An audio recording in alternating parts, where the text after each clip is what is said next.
Hello guys, happy new year. കുറച്ച് നാളത്തെ ഇടവേളയ്ക്ക് ശേഷം ഞാൻ വീണ്ടും വന്നു. ഐഡന്റിറ്റി എന്നുള്ള നമ്മുടെ ടോവിനോടെ സിനിമ കണ്ടിട്ടുണ്ടായിരുന്നു. അഖിൽ ആൻഡ് ആനസ് എന്ന് പറഞ്ഞ രണ്ടുപേരാണ് ഇത് ഡയറക്ടർ, റൈറ്റർ. അവർ രണ്ടുപേരാണ്. പിന്നെ അതുപോലെ ചമൻ ഷാഖാണ് എഡിറ്റർ, ജെയ്ക്സ് ബിജുവാണ് സ്കോർ ഒക്കെ ചെയ്തേക്കുന്നത്. അപ്പോൾ നേരെ സിനിമയിലേക്ക് വരുമ്പോഴത്തേക്ക് നമ്മുടെ തൃശ്യുണ്ട്, ടോവിനോ ഉണ്ട്, പിന്നെ അജു വർഗീസ്, വിനീർ റായി ആൻഡ് ഷമി തിലകൻ, അങ്ങനെ കുറച്ച് ആൾക്കാരാണ് ഇതിൽ പെർഫോം ചെയ്തേക്കുന്നത്.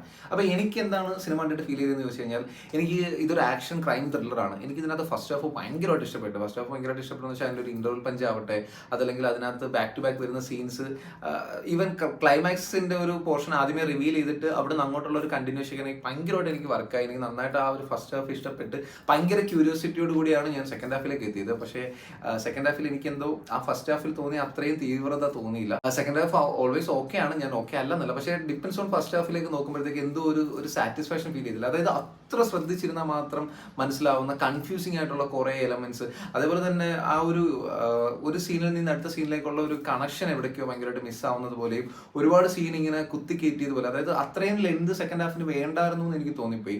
അതുപോലെ തന്നെയാണ് പിന്നെ നമ്മുടെ മറ്റേ സലാം കാശ്മീരിനകത്ത് നമ്മുടെ ജയറാമിന്റെ കാര്യം പറയുന്നതല്ല,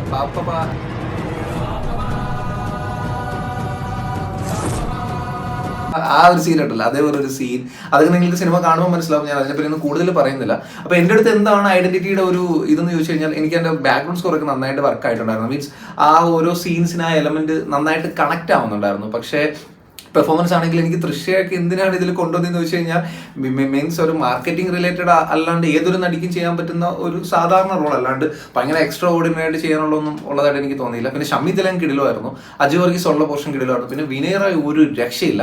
സ്റ്റാർട്ട് മുതൽ എൻഡ് വരെ പുള്ളിയുടെ അയ്യര് കളി പുള്ളി കിടിലുമായിരുന്നു. പിന്നെ ടോവിനോ എനിക്ക് ഫസ്റ്റ് ഹാഫിൽ ഭയങ്കരമായിട്ട് ഇഷ്ടപ്പെട്ടു. പക്ഷേ സെക്കൻഡ് ഹാഫിലേക്ക് എത്തിയപ്പോഴത്തേക്ക് എന്തോ എനിക്ക് പേഴ്സണലി കുറച്ച് വർക്കാവാത്ത സീൻസ് പോലെ കുറച്ച് മസിൽ പിടുത്തം പരിപാടി എനിക്ക് ഫീൽ ചെയ്തിട്ടുണ്ടായിരുന്നു. പക്ഷെ അടിപൊളിയായിരുന്നു, കണ്ടോണ്ടിരിക്കാൻ നമുക്ക് ബോറാണെന്നല്ല ഞാൻ പറഞ്ഞത്. എന്നിരുന്നാലും വാവ് ഫാക്ടർ ഉള്ള അല്ലെങ്കിൽ ഭയങ്കര കിടിലൊന്നും എനിക്ക് അങ്ങനെ ഫീൽ ചെയ്തില്ല.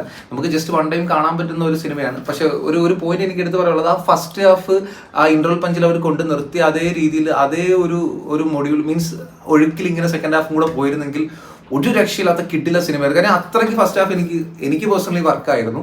അപ്പോൾ എൻ്റെ അടുത്ത് ചോദിക്കുകയാണെങ്കിൽ ജസ്റ്റ് നമുക്ക് ചുമ്മാ കാണാൻ പറ്റിയ നല്ലൊരു സിനിമയാണ്. ഭയങ്കര ഗംഭീര സിനിമയല്ല, മോശം സിനിമയല്ല, തെറ്റില്ലാത്തൊരു സിനിമ അനുഭവം തന്നെയായിരുന്നു എനിക്ക് ഐഡന്റിറ്റി തന്നിട്ടുണ്ടായിരുന്നു. ഇനി നിങ്ങൾ സിനിമ കണ്ടവരാണെങ്കിൽ നിങ്ങളുടെ അഭിപ്രായം എന്താണെന്നുള്ള ജസ്റ്റ് ഒന്ന് കമന്റ് ചെയ്തേക്ക്. Okay, by.